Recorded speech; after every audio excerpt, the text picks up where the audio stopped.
Well, hey, y'all, and welcome to the Hillbilly Chicken Ranch. I am Susan, your hostess, and I am here with Venerable Al, Mr. Anthony. Thank you for joining me today. Thank you. Thank you for having me. We're so excited to be here, and he is on call. He is part of their emergency management team where he lives at. So if he has to leave suddenly, we will change gears in our programming, but we're hoping we can at least spend an hour with him and get to know him a little better. He is a new channel, a brand new channel, and we're hoping that we can get him over that first 100 friends. That would be great. So if y'all would just make sure that you are friending his channel. Welcome in, Unbiased LLC. We're so glad that you're here. And Rudy Iraheta was here earlier, and he wanted me to multiply out 9 times 9. It's 81. So there you go, Rudy. Rudy has autism, so he likes to play with numbers. He likes commercials and things like that. I am going to go ahead and read through my member channels. I get excited about my member channels. I especially want to thank them for their love and support. Lucretia TV, Triple Threat Firearms and Defense, McKay 235, Gail's Southern Living, Grow Big TV, Ariel Viking Venturers and Victuals, Team Jesus Ministers, Smoky Mountain Blessed, Life in the Piedmont Homestead, Corner Clubhouse Cobalt, The Bud Files, Literature and More with Kathleen, Blackberry Rock Homestead, Sheila Gage, Marketplace Boutique, Christy Betts, Simply Jan Homestead, P&J's Homestead Adventures, and Jamie's Country Living. And the last 5 that I read off are the new members that I have gifted memberships to this week. We're allowed to gift up to 10 members through YouTube a month, which is something new that they've started with the monetization program. So I think that's great that we can gift out some memberships as well. And I'm hoping that y'all will join us because my lowest tier starts at 99 cents. I've decided to keep it low. I'm not here to make money, but if you want to join, you get a few little extra perks along the way. Okay, let's get into the conversation today. We're going to be talking about preparedness. And I think I'm freezing up on my end. You are just a little bit. Hey, Blessed to Crochet, welcome in.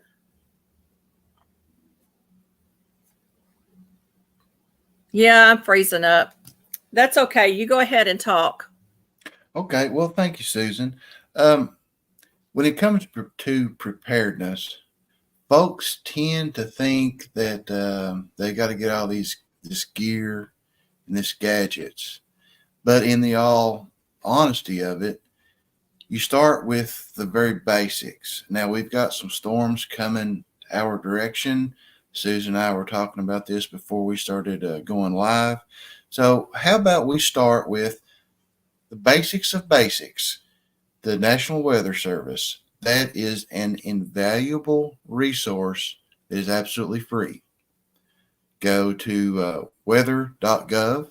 You can find out all kinds of information. Follow those links. There's tons of downloadable PDFs on there. Investigate the Storm Ready programs that they have there. The National Weather Service in your area probably does the Storm Spotter classes, and that is extremely helpful. You don't have to be a storm spotter, but if you pay attention to the course of the content in it, you learn about the different types of clouds and how you can kind of spot things for yourself in addition to what the weather forecasts are. So with all of this, this is May, so severe thunderstorms will be on the horizon for many of us. Let's start with the difference between warning, an advisory, and a watch. So we've all heard it on the radio when we're driving. We hear there has been a watch issued for your area, and it lists the area, the vicinities, and stuff like that. But a watch is used when the risk of hazardous weather or hydrological event has increased significantly, but its occurrence, location, or timing is still uncertain. It is intended to provide enough lead time so those who need to set their plans in motion can do so. So here's the thing. Everybody should have some sort of plan in the event of severe weather. Um, Alternate routes home. You should have enough supplies at home to last you for 3 days, right? So moving right along to an advisory. An advisory is issued when a hazardous weather or hydrological event is occurring, imminent, or likely. Advisories are for less serious conditions than warnings that cause significant inconvenience, and if caution is not exercised, could lead to situations that may threaten life or property.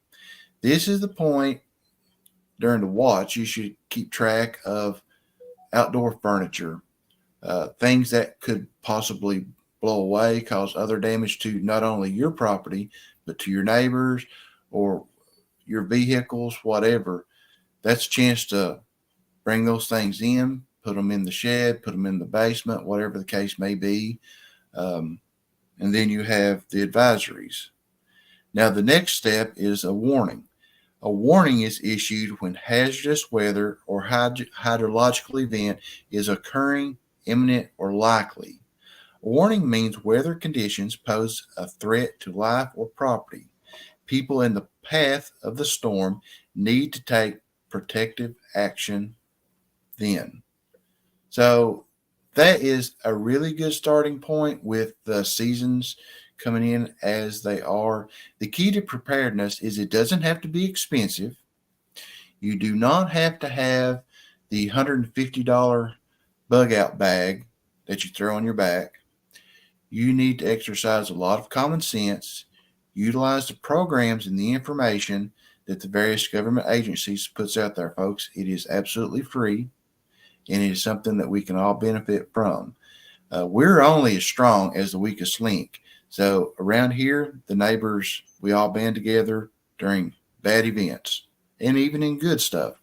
But in bad events, we always team together because not one person knows everything, but together, each one of us knows a little bit to keep everybody safe, a little bit about certain things to keep each other safe. The big thing that I've been pushing here the past couple of years is when severe weather hits, we have the potential to lose landline service. We have the potential to lose cell phone service. I like to be able to communicate with my family.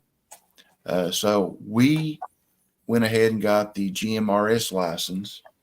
And right here is mine. If I can get there we go. This is pretty simple device. The handheld will operate up to 5 watts. And that gives me right around here in the mountains. I've got about a mile range with this. And the cool thing about the GMRS is those radios are pretty inexpensive. The fee for the FCC is only $35, if my memory serves correctly. But that license covers not only me, but my immediate family here in the household. So I have 2 of those radios. One stays at home. And if one of us leaves when imminent weather is coming up, we take the handheld with us. So that's some great information you're passing along. Let me interrupt for just a moment. Sure. I want to welcome in. Now my voice is going to act up. Blessed to Crochet, Life in the Piedmont. That's Miss Tina. Alfonso Simmental, P&J Homestead Adventures, and Scrapping on the Fly 77. Welcome. So welcome in, y'all. And we are talking with Venerable Al. It's a brand new channel. Y'all make sure you go by and check out his channel and friend him. We're trying to push him to that first 100 subscribers. And I would love to see that happen today for him. He's got a lot of great information on his channel already. He also has some free classes that you can participate in. And he's got a website. So there's all kinds of information that you can glean from his website and his channel. And he's just an all-around great guy to get to know. So y'all go check out his channel. His name is Anthony. So Anthony, tell him why you got into this. Back in 2022, at that time I worked for the county as well, but I worked for the jail department, and I was in the process of doing a transport of all things to a neighboring facility, and severe weather hit quickly. It was already thundering, lightning, rain was coming down, but nor did anybody, any of the local police departments know that water was going to be rising as fast as it did. So I was right on the county line, quite literally. I was like maybe 500 feet from the county line, and there was no road. The water was over top of the road. Couldn't go to the jail I was trying to get to. Turned around, tried to get to one of the local fire departments because I knew the flood water was rising super fast. On the way to that fire department, there was no road there either. Well, it was underwater. So I was able to find some high ground on top of a hill, and that was hailed as one of those 500-year floods. I was out, I think it was something like 18 hours I was out before I could finally get home. And I can't swim. I'm terrified of water. I don't even get on boats. But we were stuck up on that hill. I think there's like 15 of us, 14 or 15 or so. And it's when it dawned on me. I was out of range of the repeater in the county vehicle. The cell phones were down. And obviously, the landline phones were down. There was absolutely nothing safe to drink. There's no food. Thankfully, no one had any life-threatening emergencies, or no one could have gotten to us. And keep in mind, it was in the middle of the night. I got stranded on that hill. I think it was 1:30 a.m.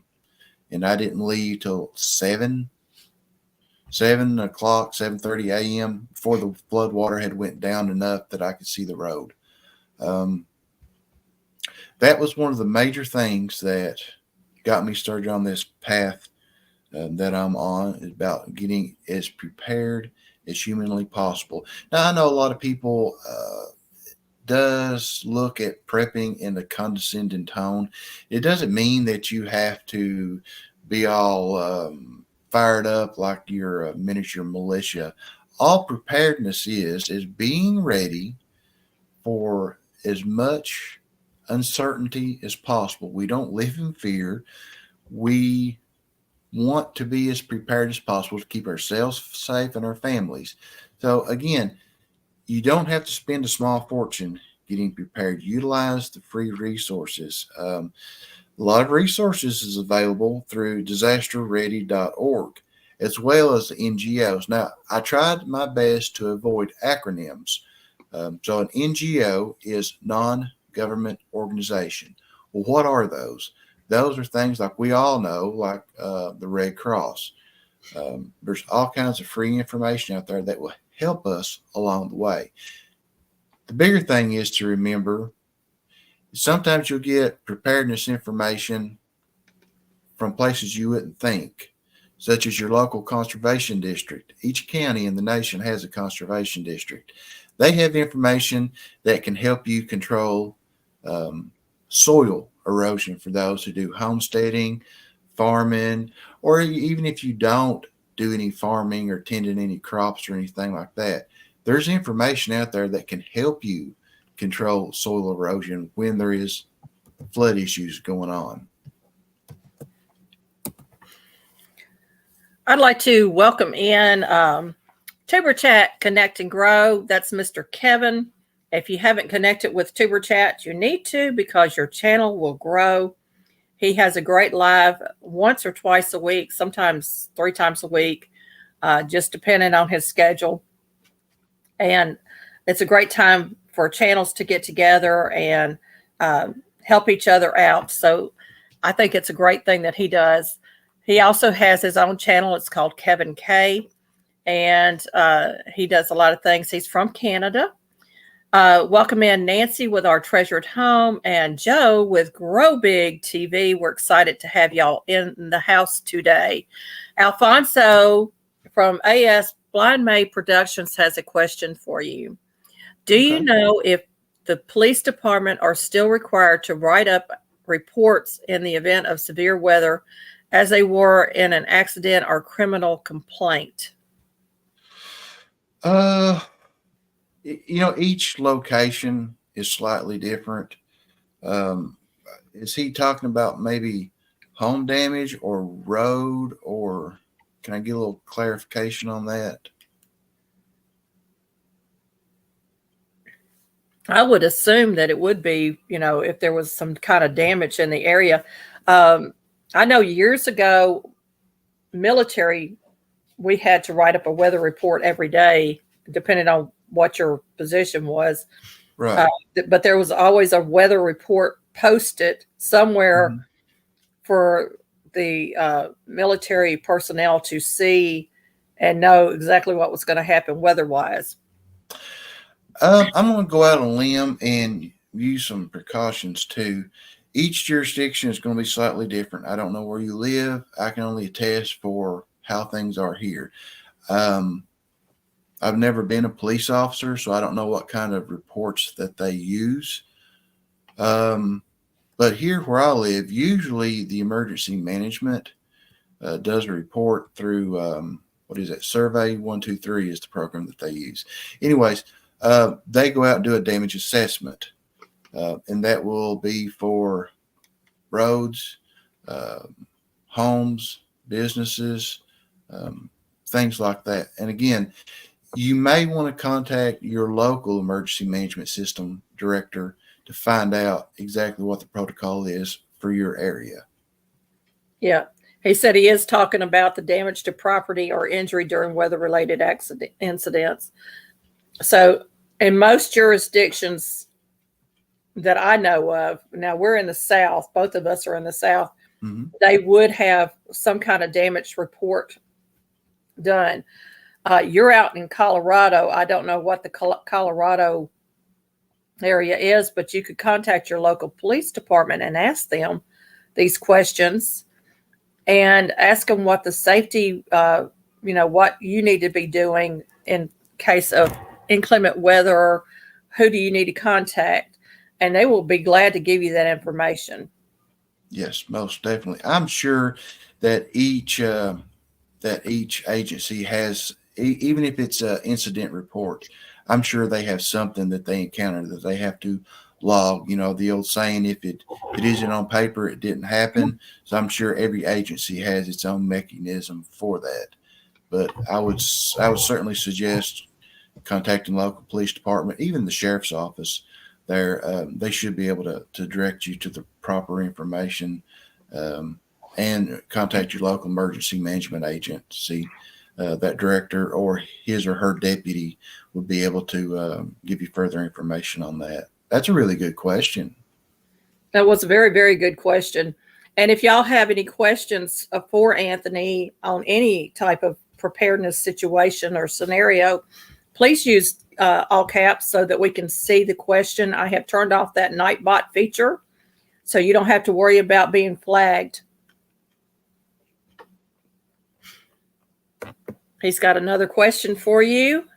Can your insurance increase your rates due to weather-related damage? I can't answer that because I don't work for any insurance company. I don't know. I don't know the fine details. That's another good question. That really is. I try to shy away from things like that because I can't speak for other people, and I am not a licensed attorney. Right. Insurance can increase for many number of reasons. So I don't know if the government has caps on that where they can't increase just because of a weather related incident. But I do know a few years ago we had a lightning strike. It ran down our neighbor's fence line, hit a pole, came back up a telephone line to our house, and damaged our heating unit inside our house. Didn't damage the roof, didn't damage anything else. And our insurance did go up because of that. Right. It was quite crazy. But in some incidences, I can see where they would have to increase the policy, but it didn't go up a large amount. I think it went up like 1% or something like that, or even less than that. But they can, depending on the situation, I guess, raise it slightly. Now, we were not expecting lightning to strike our house. Thankfully, we had weather-related insurance on our property, and it paid to have that replaced because that was a heat and air unit, and it was the middle of summer, and it was scorching hot, so we were glad to have it replaced very quickly. Right. I can imagine. I know that I had an accident. I hit a deer and ended up flipping my truck. Anyway, side story. My insurance actually doubled once that claim was filed, and it stayed doubled for, I usually got my insurance 6 months at a time. So I went through 2 full 6-month cycles before the insurance rate started going down. So I don't know how the insurance companies factor in and score what your insurance premium would be. I have no idea. That would be a really good question for someone that is an insurance agent. Yeah, he's commented here that Colorado has increased their rates by double or triple due to high risk weather related incidents. That's crazy. But then again, we have a lot of crazy stuff going on in the world anyway. Hey, Missy's channel, welcome in. Missy's from Oklahoma. Oh, And she's got a great channel. She does some gaming on there, some crochet and some other things. Lately, it's been a lot of gaming. right. Well, there's content for everything that's produced out there on YouTube, and I wish her the best. Absolutely. What items would you put together if you had to do a bug out? Just, simple items that you could throw into a bag and have ready to go. That is a really good question. I'm not a big fan of bugging out if you don't have to. I like to bug in. But if you have to leave, obviously you're going to take care of the basics. You should have a certain amount of water that's with you to take with you, or a way to purify it. For me, and these people are not sponsors of my channel or anything like that, but I've always been a firm believer in the life straw. I have one of those in my go bag. It's just the actual straw. Try to find where the camera is. It's about yay long. It does a really good job with filtering out those impurities. I also recommend having some sort of folding pocket knife of some sort, because you never know when you're going to have to cut something or carve like a walking stick. If you're having trouble walking, have a compass. Those little thermal blankets, those are cheap and they fold up really small. So you can put one of those in a bug out bag. Some sort of snack. I have an energy bar that I keep in my get home bag. And I forget the amount of calories that's in it, but something basically to get you from point A to point B. You will probably need to have something for starting a fire. Now, I don't know if a lot of people like the ferro rods style. I personally like a butane lighter with some matches. I carry 2 forms. I'm sure everybody's heard 2 is 1 and 1 is none. So having a backup is always good. A lot of people believe in having can openers. which is a good thing. But I also have a Swiss Army knife that's got multiple functions in it. Some sort of rope like that paracord, having whatever you feel is an appropriate amount with you. I know a lot of folks swear by the tarps and building like a little tarp shelter. That's fine. The biggest thing is you need to understand your needs, your objectives, the size of bag that you have, and be realistic on, can you carry that much gear in that bag? Ideally, we would throw our stuff in our automobile and bug out to wherever a safe location is. We should have maps, because sometimes the primary route that we're wanting to take may be obstructed through disabled cars, water, trees down, whatever the case may be. You should be able to have a map and read that map, um, to find alternate routes to get where you need to be. Um, that is a general list that I recommend. And again, you need to factor in your needs, your personal needs, as well as your family. If you have family that's coming with you, I know a lot of people may live alone, or there may just be a couple. Um, look at your medical requirements. Do you need to have a compartment to put your medicine bottles? I know a lot of people try to save back some medicine and things like that. I'm not going to say that you should or shouldn't. I'm not going to, because I'm not a medical professional at all. But have a plan for that.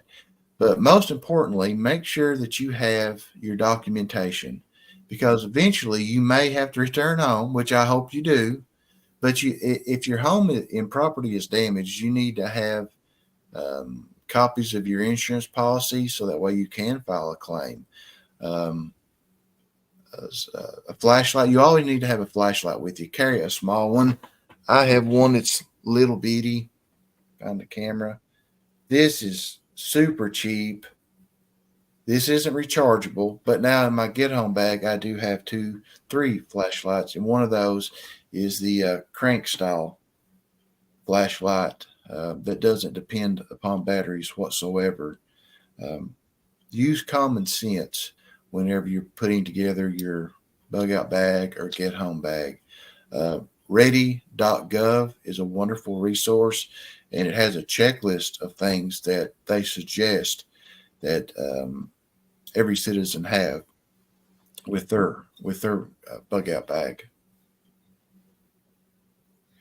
That's great information. Again, you want to have, at least you want to have some kind of food that you can begin to hydrate with water.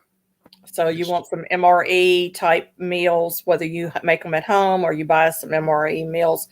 There's some good information that you gave on our interview about the MREs. Yeah, those MREs, a lot of people, they see these on these preparedness .com, whatever websites. They're selling the MREs, and they're fine. They really are. But virtually no one will tell you that MREs are meant for long-term eating due to the dietary concerns with it. So I think it's 19 days. MREs shouldn't be consumed for 19 consecutive days because of the low fiber. A friend of mine that is in the he's retired out of the Army, said meals rarely evacuated, so it can cause constipation, and that's something that you need to be aware of, especially if you have digestion issues. Whenever you're planning your meals for an emergency situation, it really is a good idea to speak with your family physician or even a dietitian about the meals that you're putting back for your emergency situations, possible emergency situations. Everybody's body is slightly different, and I'm not knocking the MREs whatsoever. It's just dig into before you invest hundreds of dollars buying up boxes of MREs. Yeah, MREs are super high in fat and calories and sodium, Yes. meant for energy in the battlefield. So if you're buying the MREs like at the Army surplus or online, just be aware of that, because a lot of us can't have that high fat, high sodium content. So my suggestion is you find some recipes online and make your own MRE, Mm-hmm. or go get you some energy bars and some little fruit cups and Vienna sausage or something, and put it in a bag and take it with you as your MRE. Uh, it it will save your life. You want to Yes. use that food sparingly, but you want to have at least a 2,000 calorie content in that bag. So you want to look at your content of your calories in there and your carbs. And I want to welcome in Gail Southern Living. She is on a holiday. I forgot where she said she was going. I think it's Missouri. Oh, Um, some kind of little gathering that they're having there, YouTube gathering. So exciting for that. Um, but MREs are going to be your life source food. Now, there are other things that we can do to be prepared, and um, some of them is knowing foraging skills, knowing how to trap an animal for food, um, knowing where to find water. If you can't find water, what do you do when in a case that you're out of water and you can't find water? right. That's why I suggest having a way to purify water. If you can't find water, I'm not a survivalist. Um, so I always try to make sure that I have some containers of water. If I have to go somewhere, I keep a 750 milliliter bottle of water in my office. Plus, I have a life straw a container in my office. Um, if you find water, you should have a way to purify, not necessarily purify it, because you're not really going to, it's kind of hard to strain and do all that kind of things. But you should be able to build a fire, uh, boil the water to kill the microbes that's in it. The Carry water with you, folks, if you can. Um, Eventually, you will run across, like when I was in the flood. By the time I got home, there's no city water service at all. But we had a rain barrel system set up here at our house, so we were able to use that. We would boil the water, so we had some drinking water if we had to, or cooking water. Um, you really ought to plan for having 1 gallon of water per person per day stocked up at home.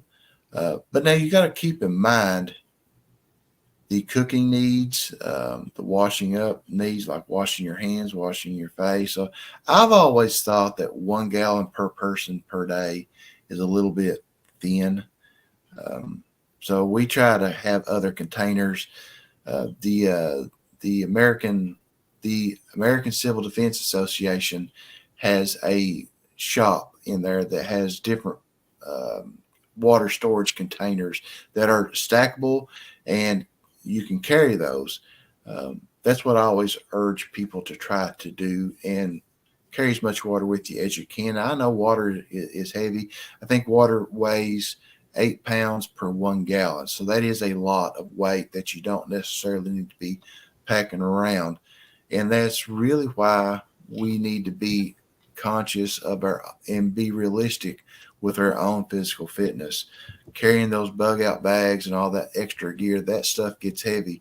Imagine if your car is broken down, or you run out of fuel, or whatever, you have to hoof it on foot. Can you carry all that gear? So you have to walk a mile, 2 miles, 3 miles. I mean, be realistic. I couldn't carry too much for 5 miles. I'd be wore out. It'd take me all day to do that. Yeah, and see, I'm one of those that can't carry hardly anything either.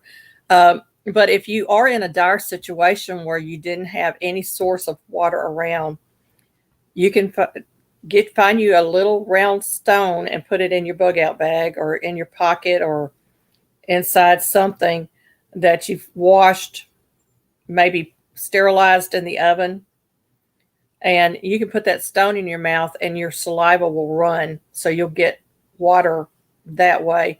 You can sterilize your own urine.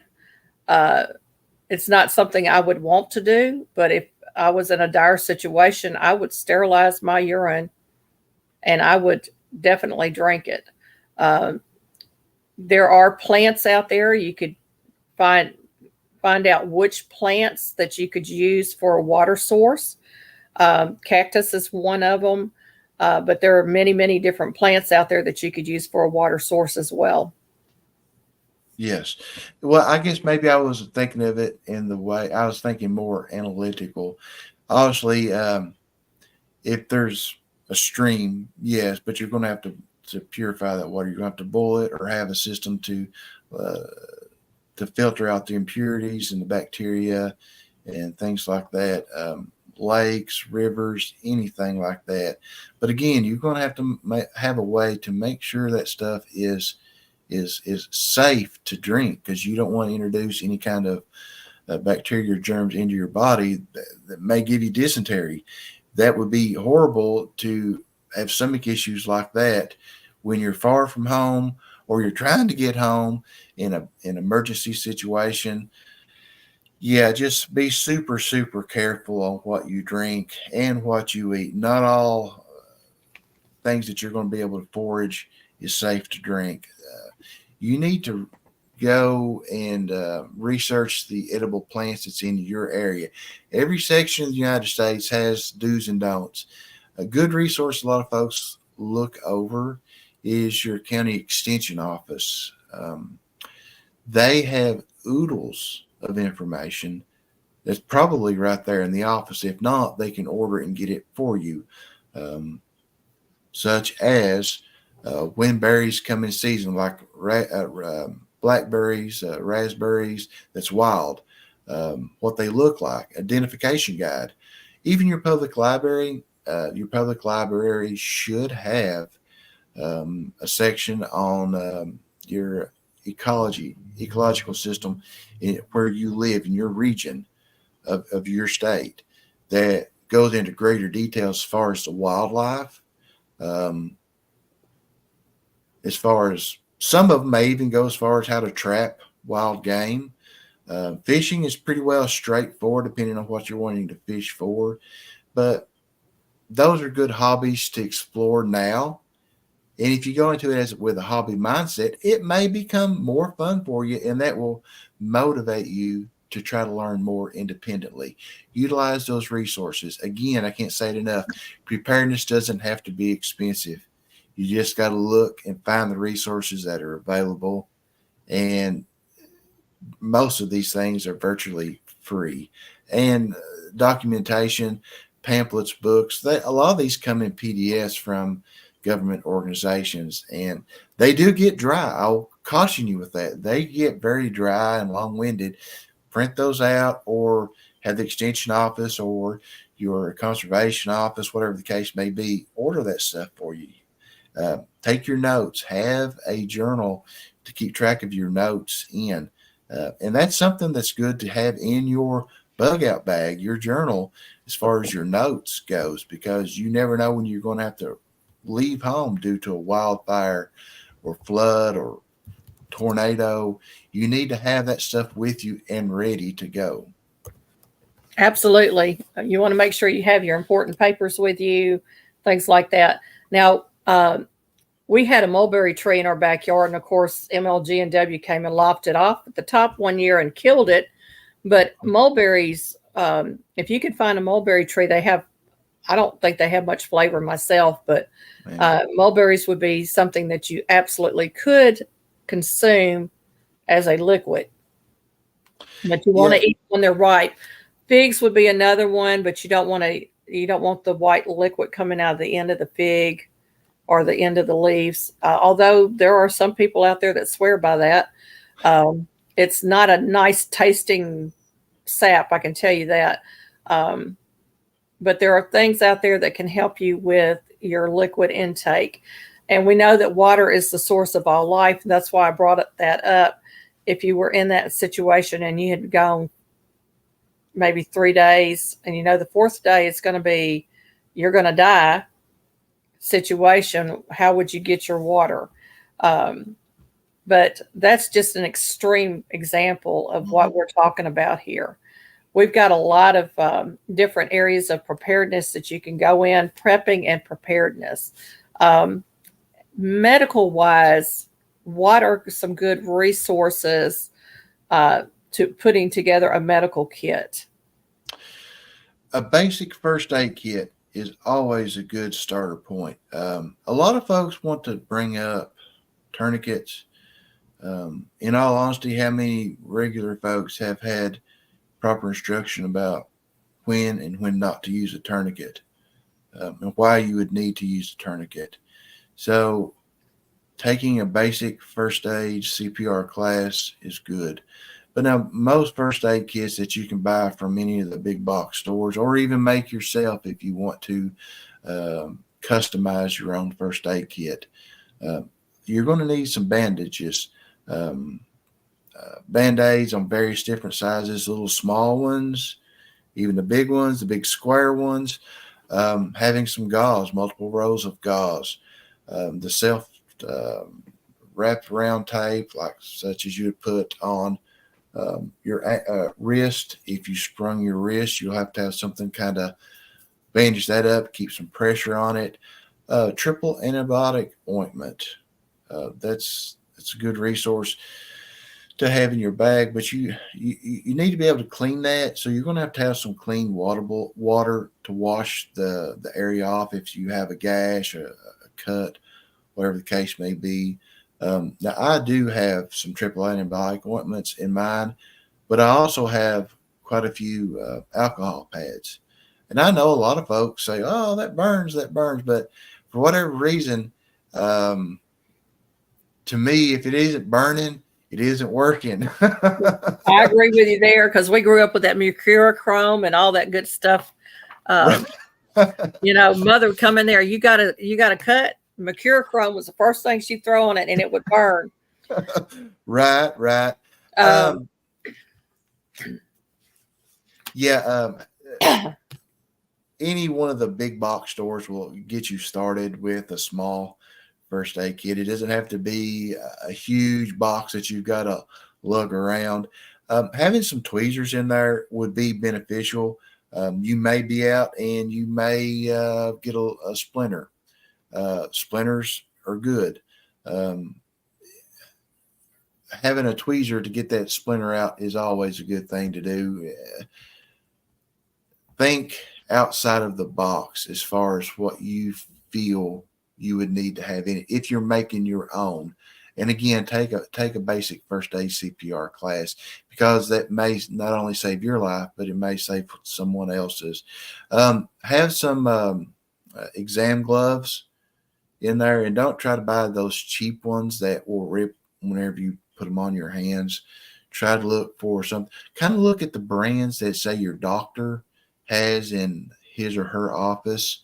See what brand that is. Check out the thickness of it. Those are going to be good quality gloves. I keep those in a Ziploc bag.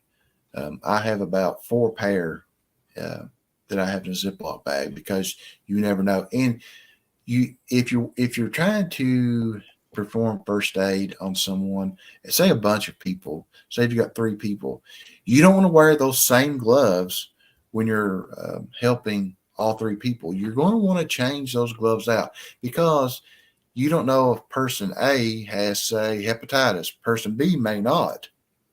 You don't want to give person B person A's germs, bacteria, viruses, whatever disease that they may have. You don't want to do cross contamination.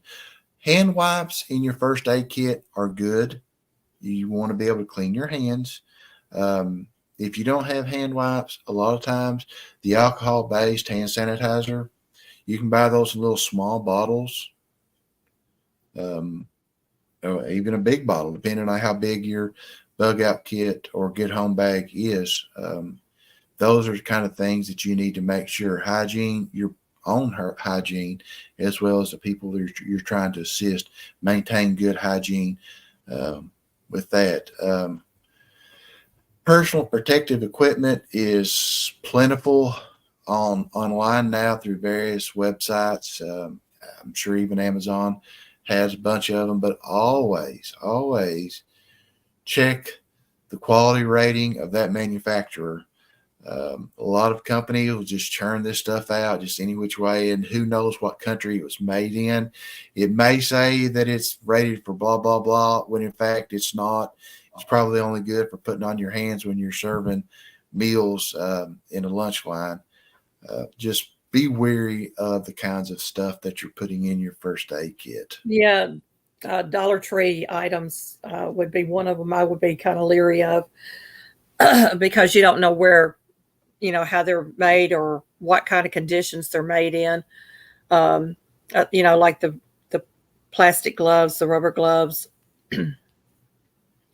Yeah, and don't dismiss your local county health department. They have pamphlets and information there as well that you can pick up, and they may even have some free stuff like the local health department here. They had those a little tiny, um, uh, gee, can't think of the word, where the CPR mask, those little tiny ones. Yeah. They're folded up. And of course, if you're having to give CPR to someone, you wouldn't want to do mouth to mouth. You want to have that little barrier. And they were giving those away. Of course, I know those were cheap. They probably bought 10,000 of those things, got them for 10 cents each. I don't know. But anyways, your health department will have information as well as maybe even some handouts, equipment to put into your first aid kit. That's a great resource there. One of the items that I would add to my first aid is a needle and thread. You want to use a cotton thread and you want a curved needle, and you want to make sure that it's sterile. So, the sterilized needle, in case you have to sew up a wound, you want to have that available. Now, it's not going to be pleasant for the person that's getting sewn up, but it may save them life and save them from getting a further infection. So you want to have that in your first aid kit.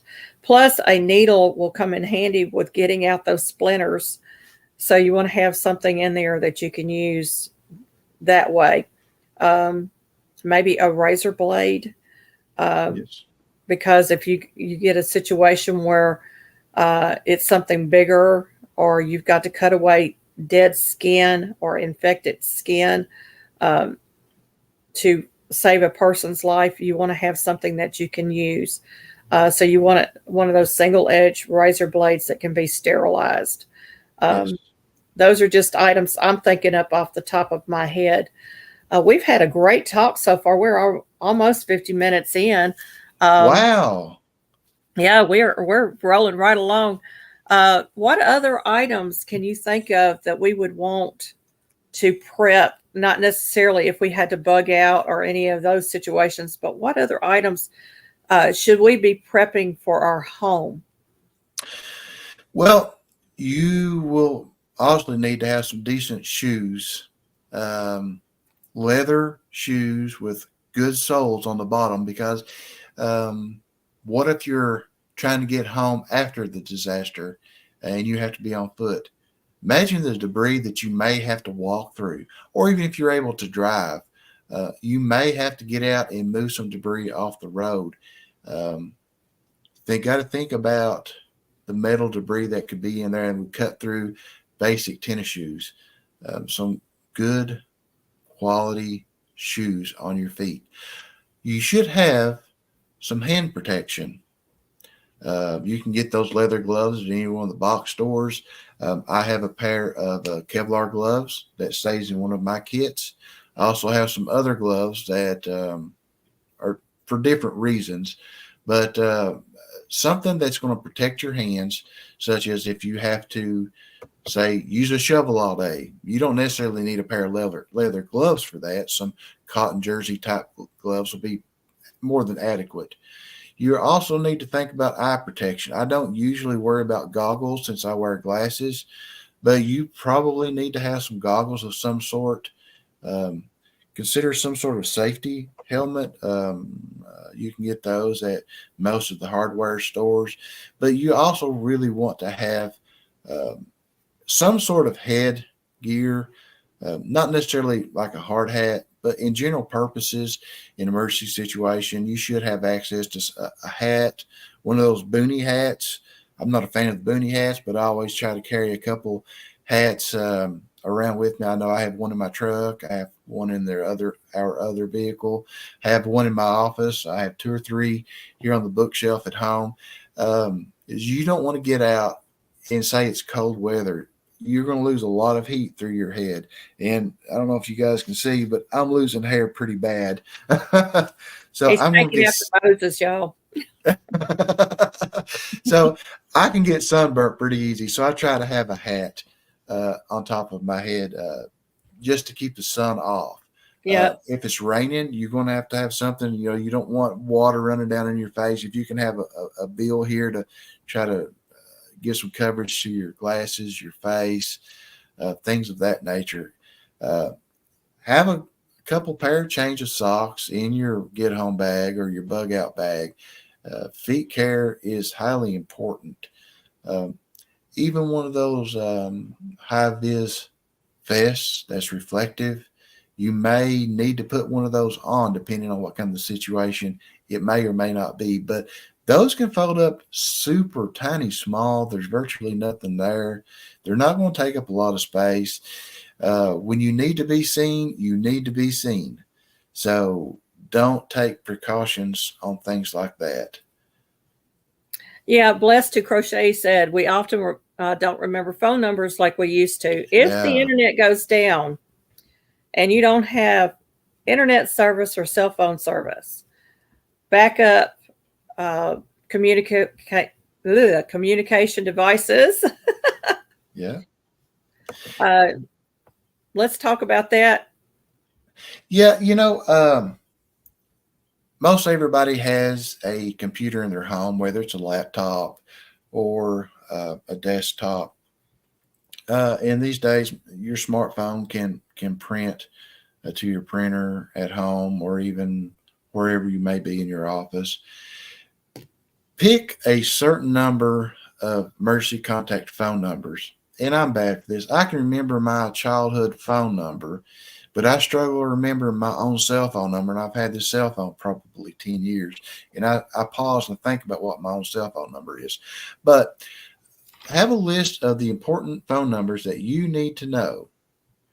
You can put this in 8-point font, 10-point font, things like that. Bearing in mind how small you can make it and you can still read it. You can type all that stuff up, the addresses if you need to remember an address, the phone number, even an email address. I mean, that sounds weird, but sometimes you can just get out an email and just let somebody know. Just, hey, I'm okay. You may not, they, uh, they may not have a cell phone. Maybe the person you're trying to contact where they live is without cell phone range, periods, because cell phone towers are not everywhere. But they have internet at home. You can send them a quick email. Hey, I'm heading your direction. It's bad here. Send it and then go. When they log on their computer or their tablet at home, whatever the case may be, they'll get that email. Um, have it small. You can fold it up. You can put it in your wallet, your purse. Um, I'm not a big fan of laminating things. I do like the waterproof type paper. So handwrite it if you have to. But also, and a lot of folks aren't going to talk about that, list your medication. If you have to take a lot of medication, write that down. Write down the dosage.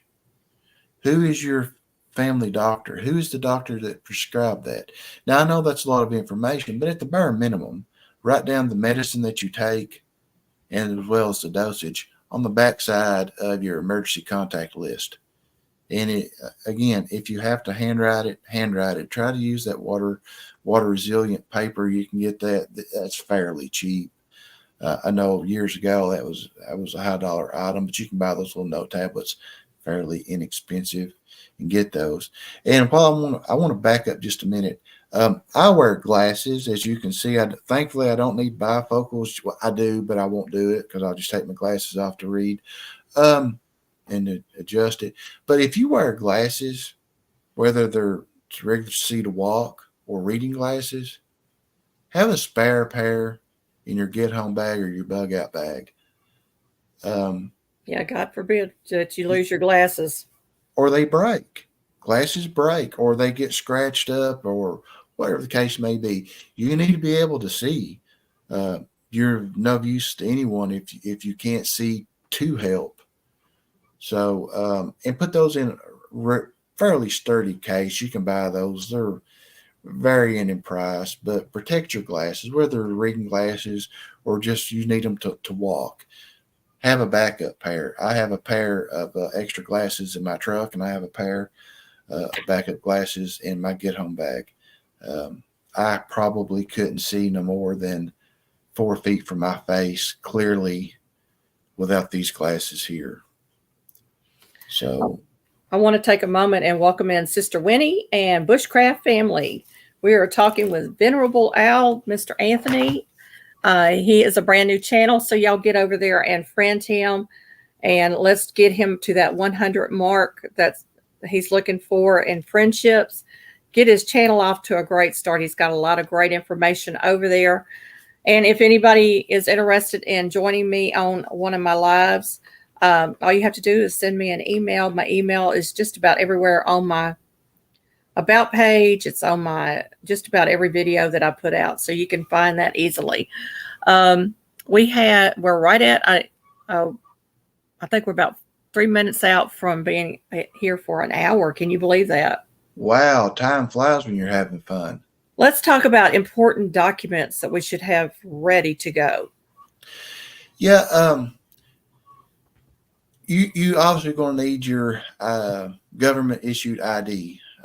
When I say that, I'm talking about your driver's license, your real ID, such as many states are having to go to now. And it was a job to get mine. I tell you, I went up there like twice. Had to go get a copy. I use a P.O.Box, so I had to go get insurance papers here, contents insurance here at the house that proves to them that that I am who I say I am, and I do in fact live at this address.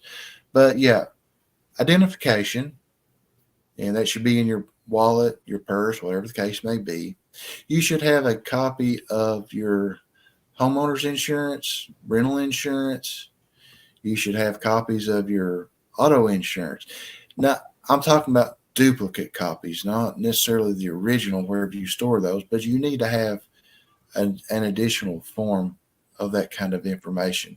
You also going to need your health insurance information, and health insurance. From what I saw, most doctors' offices or emergency offices, they basically, from what I gather, they need the policy number. So I presume that it's okay just to photocopy your proof of health insurance and put that with your documents. Now, a lot of folks tend to getting into scanning that stuff and storing it digitally in the cloud. I'm not a fan of storing things in the cloud because we all the time see cyber hacks. They've sold your information. So I always like tangible copies of my important documents such as that. And it's up to you to determine what are the documents that you need to have duplicates of. Do you need to have a duplicate of your birth certificate? Do you need to have a copy of your a duplicate copy of your say your deed to your property? That's up to you. I don't know what your all situation is for the viewers, but make a decent list. And again, at ready.gov, they'll have a really long list of things that they recommend. A lot of folks will make copies and they will store it in a safe deposit box at their bank, which is fine. But what if that bank has been destroyed in a tornado or a hurricane? Can you get your information if you've lost your original? Um, Having multiple places and locations that you can readily access your important information is, in fact, a must. You can store that stuff in a waterproof bag, such as a Ziploc bag. I know that's a brand name, but I don't know what else you would call it. Any one of the box stores, like will have their own brand, store brand of bag, like any kind type of freezer bag. It will work just fine. Put your documents in it, mash out the air, seal it up, roll it up, put it in a tube, bury it if you have to in some sort of watertight container on your property. Just don't forget where you buried that information. Yeah, bank information, homeowners policies, any kind of insurance policies that you have, life insurance, etc. Yep. You want to have all of that, uh, a Xerox copy of any of that, and have it readily available to you. Because if you lose the originals, you've got to have something to show that you had that insurance. Yep. That was one of the problems with Hurricane Katrina. People did not have time to get their documents together. So make Right. sure that you have all those prepared. We've had a wonderful talk here today, and there's a lot of information that we have not even began Yes. to cover. But according to your area that you live in, if you know that you live in an earthquake zone like I live in, then you want to be prepared for earthquakes. If you know that Yes. you are in Tornado Alley, then you want to be prepared for tornadoes. If you live on the coastline and you know that there are hurricanes, you want to be prepared for the hurricanes. There's so many different scenarios that we could be working through, but you want to do these with your family. You want to work out a scenario with your family and practice that scenario on how you're going to take care of that situation, so that nobody gets nervous or upset. They automatically go and do what they're supposed to do. Children as young as 2 or 3 can definitely go in their room and grab their pillow and blanket. Uh, Tell them no toys, pillow blanket, over and over again until they get that idea. Get it ingrained in their heads so that they know that this is what I'm supposed to do in an emergency situation. Yes. Yeah. Study your location where you're at. And when I say study the location, I'm talking about the actual true emergency situations that can occur there. And keep in mind that it appears that Tornado Alley is slightly shifting due to whether it's weather, climate change, whatever.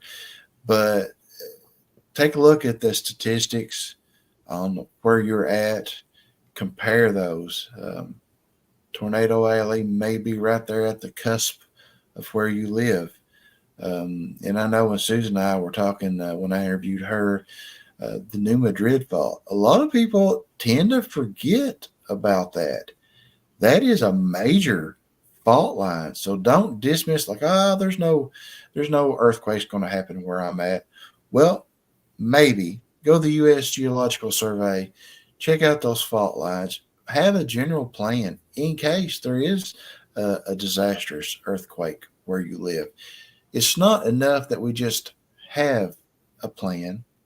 We need to go through the drills and have a plan B and plan C, even have a meetup location in the event that you're separated. Um, Having things like that can alleviate a lot of stress. Absolutely. Take those classes that the National Weather Service offers with the storm spotter classes. Those are an invaluable resource that will help you and your family. Um, have a document library, not necessarily your personal documents. I'm talking about books. Um, in your spare time, especially in the winter months, we can't get out and do a whole lot. Have a book on, say, herbalism in your area. Um, Farming.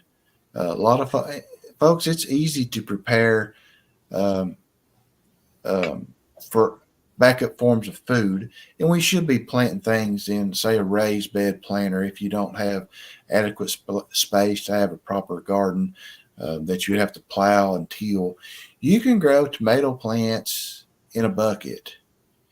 You can grow uh, potatoes in a bucket, a 5-gallon bucket. Think outside of the box. You, I got some oregano seeds from Bushcraft Family, um, and those will be videotaped during the growing process. Any little thing that you can get yourself familiarized with what you need to do is a good idea. Don't just read about it. Don't just take notes about it. Practice it. Try your skills. Learn the skills. You never know when you're going to actually have to do that. You can do more than what you think you can if you just sit and you think about it and evaluate the resources on hand. And if you don't have very many resources, explore. Your county extension agent, they can help you with things like that. Your conservation district, they can help you with things like that. National Weather Service, they can help you learn about weather scenarios and potential threats in your area.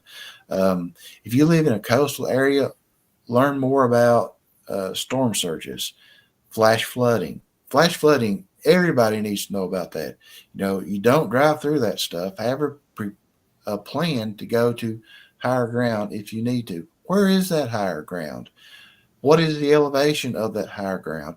What is the projected water level that it's going to be? It's going to be 45 feet. It's going to be 10 feet. You got to know things like that. And Absolutely. I hope I didn't go too fast with that for those that are wanting to take notes on this show. But there's so much information out there that we could spend hours and hours and hours talking about this and not begin to get past the scratching the surface.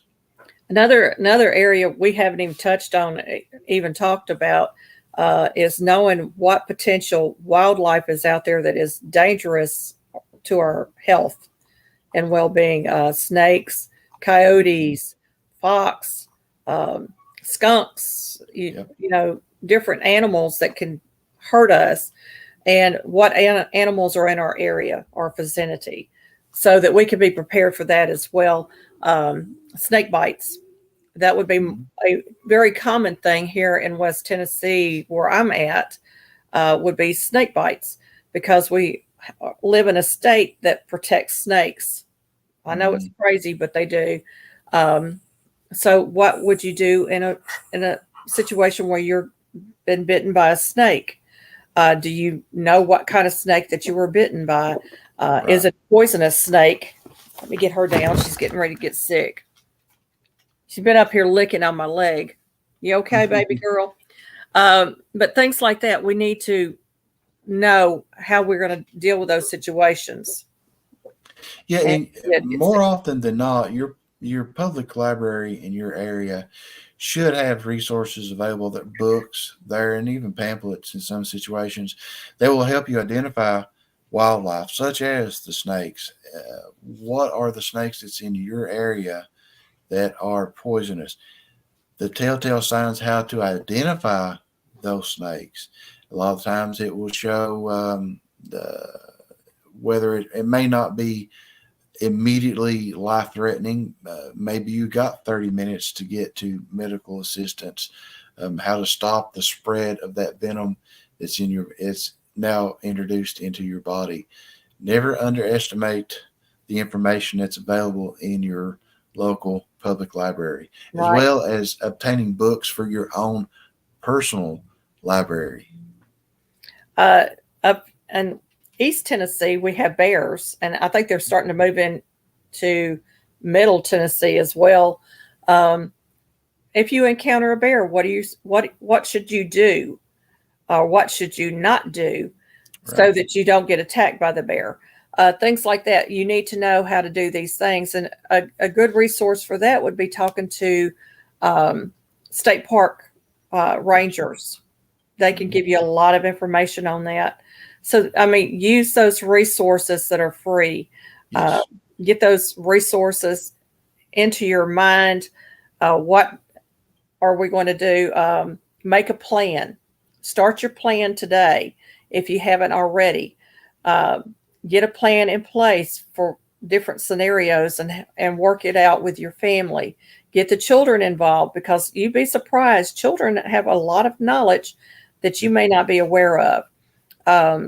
So things that we did when I was in elementary school, I remember doing the earthquake drills where everybody went into the hallway and they covered their heads and they sat down on the floor close together. Situations. What is your safe room in your house? Hey, Theresa Jukowitz, welcome in. There are so many different things that we need to be doing that don't cost us a lot of money. Right. And we can do it and be prepared for that situation. Your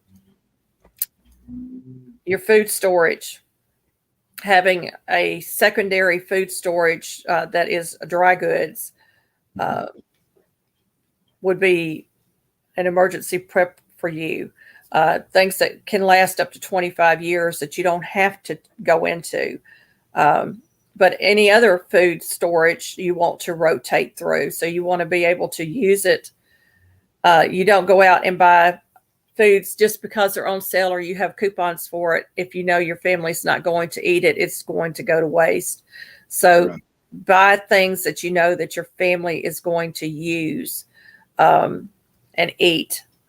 Things like that. We need to be prepared in all situations.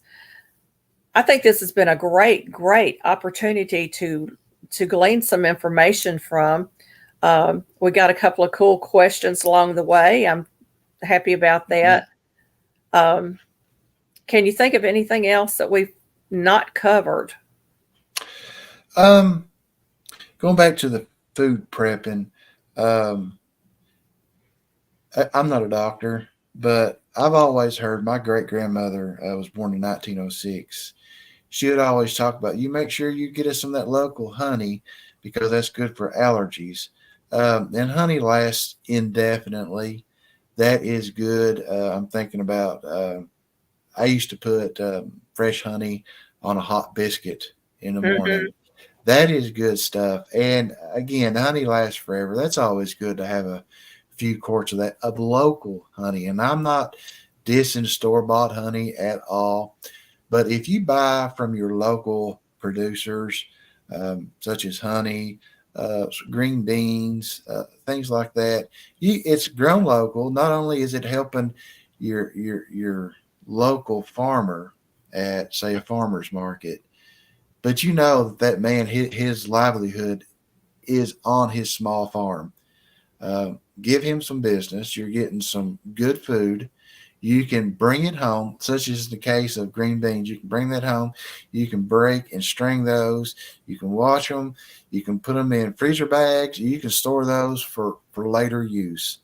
It's always good to have stuff in the freezer like and then that. You can take those same green beans. You can blanch them. You can throw them into your dehydrator. You can seal them in glass jars, or you can seal them in Mylar bags. Yes. Instant food. Yes. Instant food for an MRE. Things like that. We need to be prepared. Just be prepared because our economy's bad. I don't think there's anybody out there that doesn't doubt that the economy is just really bad right now. We don't know what's going to happen. We know what happened in 2022 when the P.O.Box hit and the grocery store shelves were bare. We don't want to go through that again. Toilet paper was on everybody's mind at that time.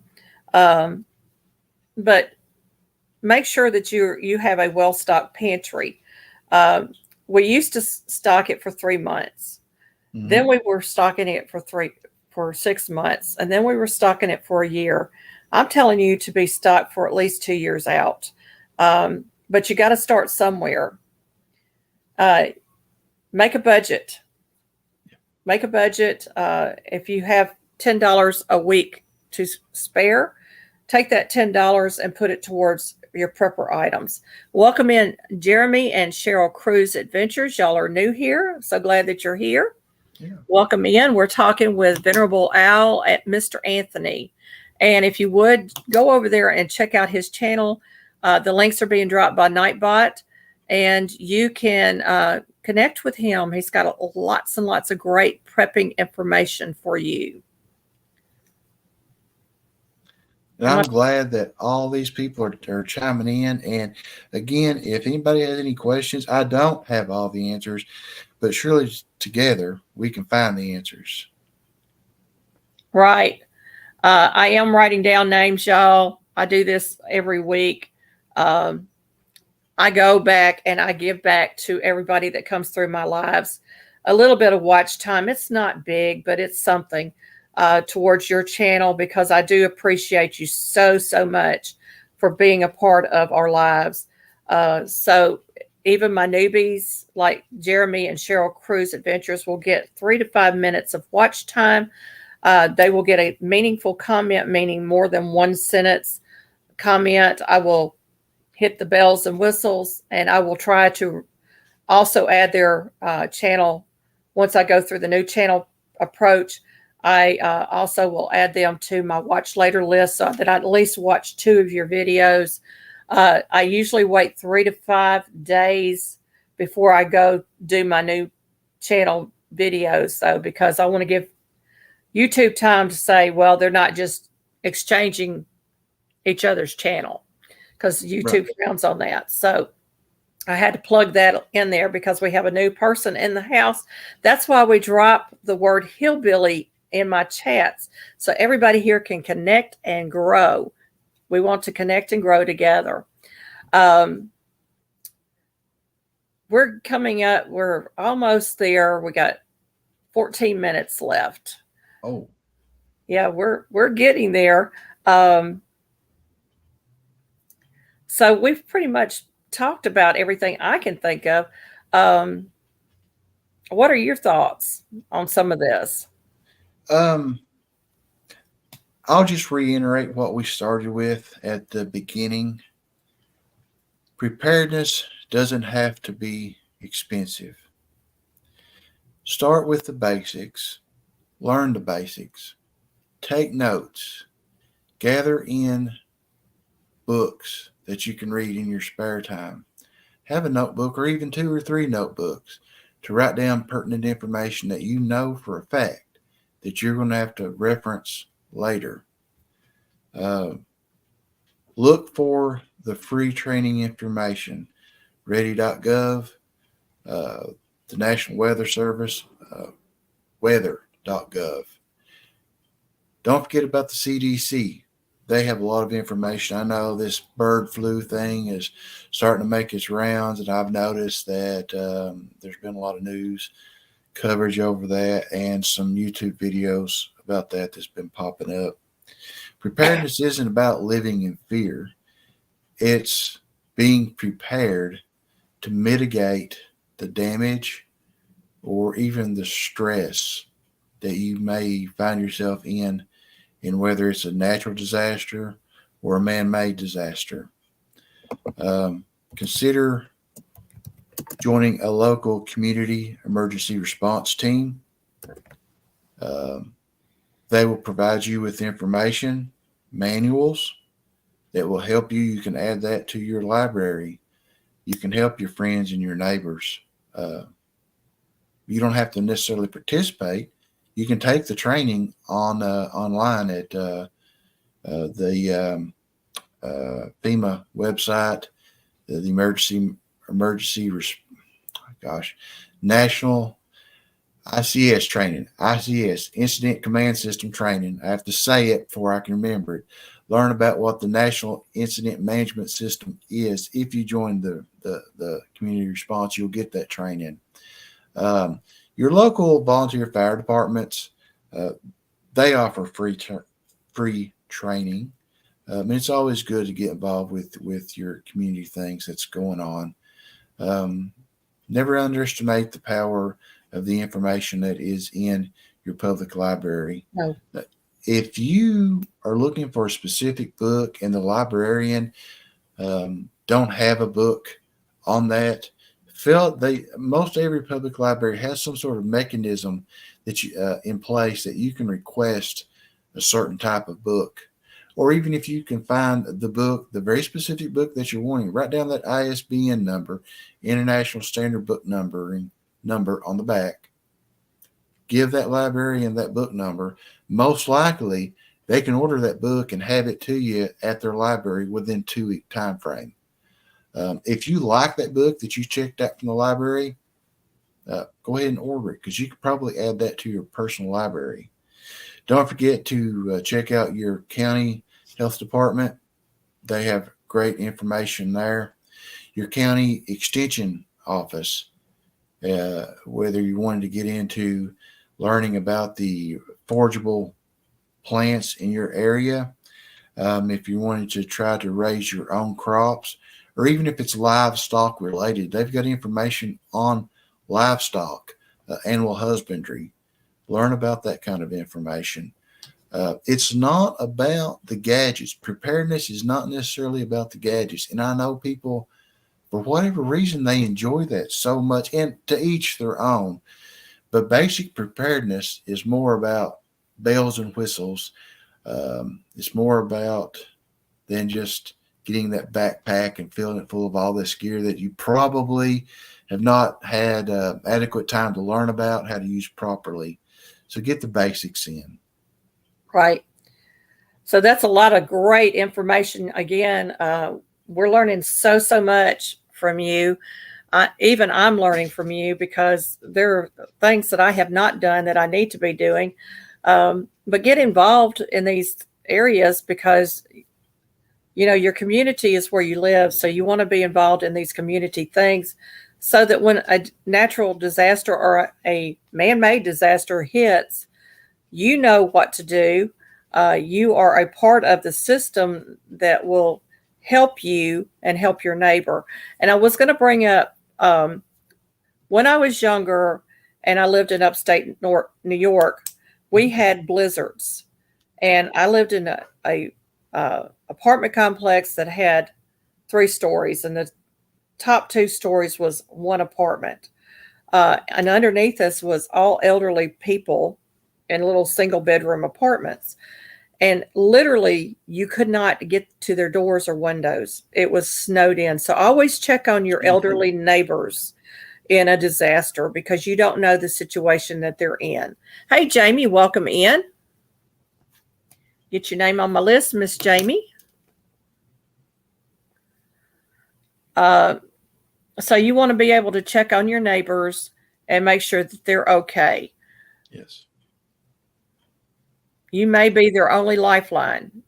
True. And always tailor your bug out bag or get home bag according to not only your needs, but to the season. When I say that, in the season, right now it's May, rain, storm season. I were talking before we went live. There's rainstorm, serious storms, bands heading both of our directions. So I'm not going to have a winter coat in a bug out bag right now, because the humidity is high. I'm not going to have a need for something like that. But in the winter months, you're going to need some sort of extra layer of warmth. I may not need some fur-lined gloves in the summer, but I will in the winter. So when you're changing out your bug out bag or get home bag, keep in mind the season that you're currently in. Yeah. Even in the summer months, though, you might want to have a long sleeve shirt. Yes. Because if you're having to bug out, you may have to walk some wooded areas, and you don't want to get ticks and different things on you, and the bug bites and everything. And that will be a layer of protection for you. Plus, it will help you to sweat. Sweat is actually very good for you. So you want your body to perspire. Yes. So that might be something that you want to think about adding to your spring and summer bag, is maybe a long sleeve shirt, just in case you need it. And it can be folded up and rolled up into a very small thing, and you can tie it off with a piece of rope. You might need that rope. Yes. So you can tie it off with a piece of rope or string, and then, it's in there ready to be used. It doesn't have to be used, but it's there. Things like that. You want to think ahead for different scenarios. And we're coming up, we're 6 minutes out. I'm going to stop us our discussion about this. I'm going to get into the Bible study really, really quickly. If you have a prayer request, now is the time to drop it. We are going to be praying for Missy. She has an abdominal aortic aneurysm, and that's a very serious thing. So we're going to be praying for Missy before we close out. I want to thank you for coming, Anthony. It has been a pleasure having you on here today. Thank you for having. Before you go into the Bible verse, having things in your bag, such as some sort of game to help soothe yourself in an emergency situation, is good. But as we talked before, having that little New Testament with you, that can provide a lot of comfort too. Absolutely, absolutely. So I picked Proverbs chapter 6, verses 3 through 11. This should be a familiar scripture to a lot of Christians because it's talking about the ant. So this is he's telling his son things that he needed to be aware of in Proverbs. Do this now, my son, and deliver thyself when thou art come into the hand of thy friend. Go, humble thyself, and make sure thy friend. Give not sleep to thine eyes, nor slumber to thine eyelids. Deliver thyself as the roe from the hand of the hunter, and as the bird from the hand of the fowler. Go to the ant, thou sluggard, consider her ways, and be wise, which having no God, overseer or ruler, provideth her meat in the summer, and gathereth her food in the harvest. How long wilt thou sleep, O sluggard? When wilt thou arise out of thy sleep? Yet a little sleep, a little slumber, a little folding of the hands to sleep. So shall the poverty come as one that travaileth, and thy want as an armed man. So that is God telling us to be prepared in those scriptures. We are to be able to work scenarios through our minds so that we can get out of situations like the roe from the hand of the hunter or the bird from the fowler. We are to be wise like an ant and preparing our food and what we need in summer and in fall. We're not to constantly sleep and not be paying attention to what's happening in our surroundings. That's what a sluggard does. They don't pay attention to what's happening in their surroundings. So we want to use those scriptures to guide us. And yes, God does tell us in his word to be prepared. Over in the book of Matthew, we talked about the 10 virgins and the 5 virgins that were prepared.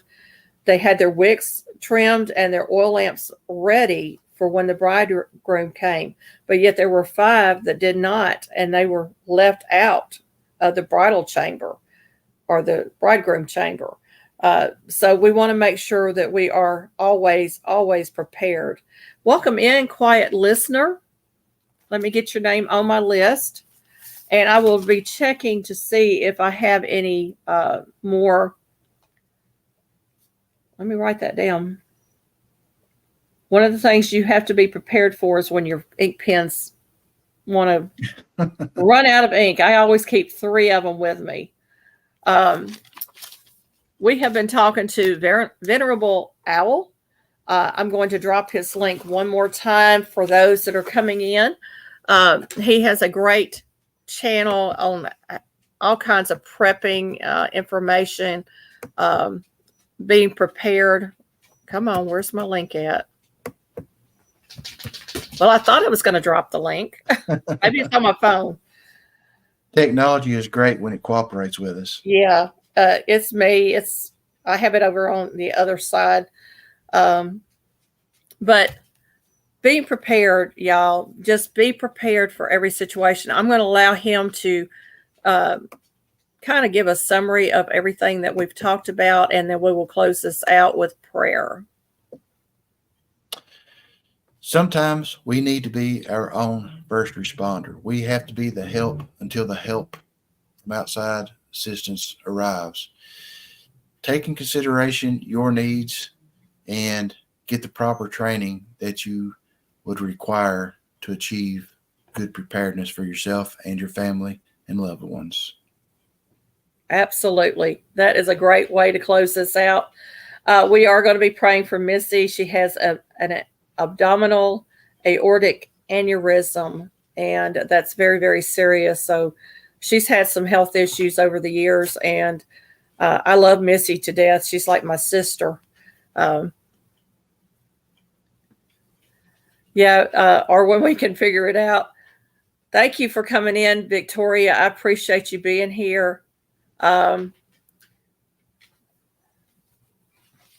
She is a flute player. She plays Native American flute on her channel. She's very calming. So if you ever need to have something calming, very nice. Thank you again for being my guest. And I thank everybody that has come through live today in the chat. We enjoy chatting with you and trying to include you in everything that we do.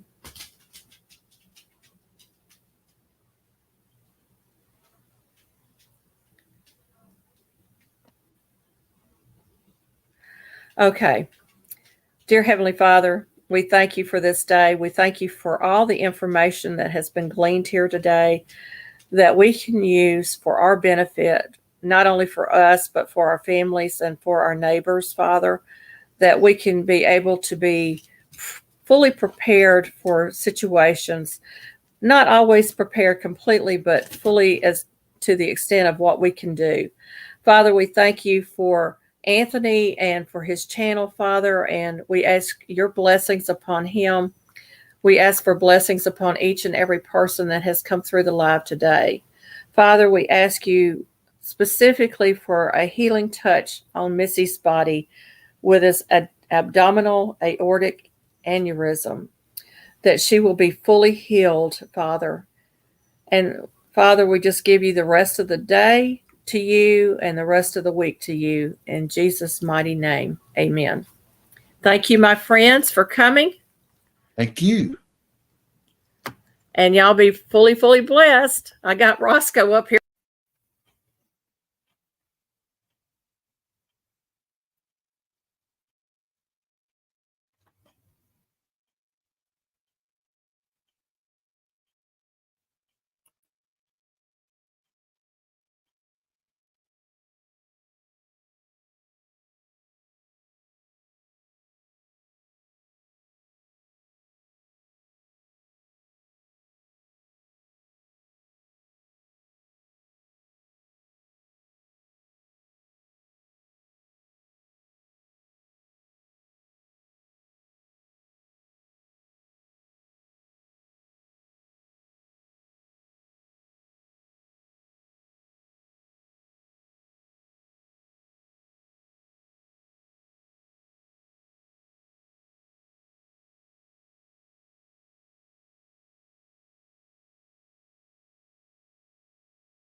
Sorry, guys, my batteries dropped on me and it just threw me off.